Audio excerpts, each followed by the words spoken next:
সামাজিক যোগাযোগ মাধ্যমের আশীর্বাদে রাতারাতি জনপ্রিয়তার শীর্ষে জায়গা করে নেন ভুবন বাদ্যকর। বর্তমান জনপ্রিয়তা হারিয়ে কোণঠাসা হয়ে পড়েছেন এই কাঁচা বাদাম খ্যাত গানের গায়ক।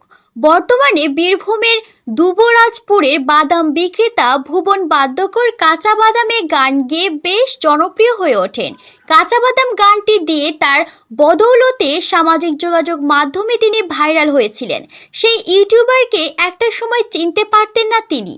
ছিল ছয় জন অ্যাসিস্ট্যান্ট যারা ফোন ধরতেন ভুবন বাদ্যকরের। মাঝে অভিযোগ করেছিলেন চক্রান্তের শিকার হয়ে কর্মহীন হয়ে পড়েন এই শিল্পী।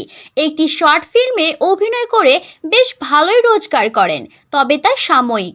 এখন নেই আগের মতো জনপ্রিয়তা। রাতারাতি কোথায় হারিয়ে গেলেন তিনি? খোঁজ নিতে ভুবন বাদ্যকর স্বীকার করেন তিনি ভুল করেছিলেন। নিজের ভেতরে অহংকার বাসা বেঁধেছিল। এখন আর কোনো অ্যাসিস্ট্যান্টও নেই। কয়েক মাস আগে প্রতারিত হওয়ার কথা জানিয়েছিলেন ভুবন।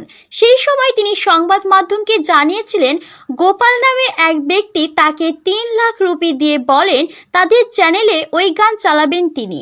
এরপর কপিরাইটের বেড়াজালে পড়ে এই গানটি গাওয়া তো দূরে থাক, এখন কোনো গানে বাদাম শব্দই উচ্চারণ করতে পারেন না তিনি। ভুবন এও জানান তার কাছে যে কপিরাইট কিনে নেওয়া হচ্ছে তা তিনি বুঝতে পারেননি। কথা বলতে গিয়ে কেঁদেও ফেলেন তিনি। এমনকি এও জানান গোপাল নামে ওই ব্যক্তির বিরুদ্ধে আদালতে মামলাও করেন ভুবন।